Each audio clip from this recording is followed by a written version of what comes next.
Hello বন্ধুরা, দেখো আজকে একজন রান্না করছে। আমার বর কি রান্না করছে বলো তো? ডাল।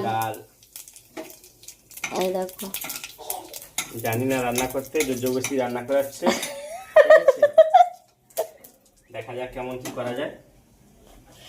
এমনিতেই তো বাড়িতে থাকে না, একটু বউকে কি মাকে একটু হেল্প করে না।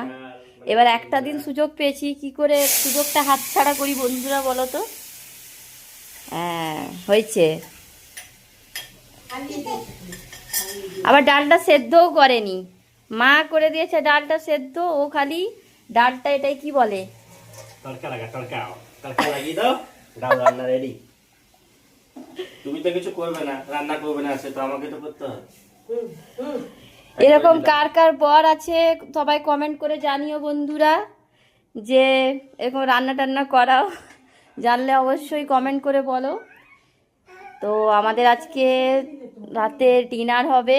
তো ডিনারে আছে এই যে ডাল, এই যে এখানে বেগুন ভাজি হবে, আর এখানে টমেটো পোড়া, টমেটো পোড়া, আর আর কি মাছ আছে, মাছ ভাজা, মাছ ভাজা, সব রকম দিয়ে ছোটখাটো খাবার। আর এখানে আছে এই যে বাঁধাকপি চচ্চড়ি করেছি, চচ্চড়ি, আর এটা মায়ের সিদ্ধ। মা নিরামিষ খাবে, মায়ের নিরামিষ, মা সিদ্ধ। হ্যাঁ, মা কিছু খাবে না, সেদ্ধ খাবে। আর এখানে মেয়ের দুধ গরম করছি। এই যে মেয়ে রুটি খাবে দুধ দিয়ে, দুধ গরম হচ্ছে। এই হচ্ছে আমাদের রেসিপি। আর মেয়ে আমার ওখানে ব্যস্ত।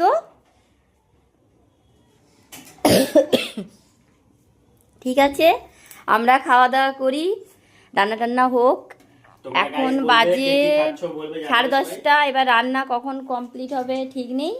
এবার রান্না করে আমরা খাওয়া দাওয়া করব। ঠিক আছে, তোমরাও খাওয়া দাওয়া করো। ব্যাস, দুধ পড়ে গেছে, দুধ পড়ে গেছে একটু। ঠিক আছে, চলো বন্ধুরা, টাটা। দুধ পড়া খুব ভালো জিনিস, জানি যতটুকু। সবাই খাওয়া দাওয়া করো, গুড নাইট। আমরাও খাওয়া দাওয়া করি, টাটা।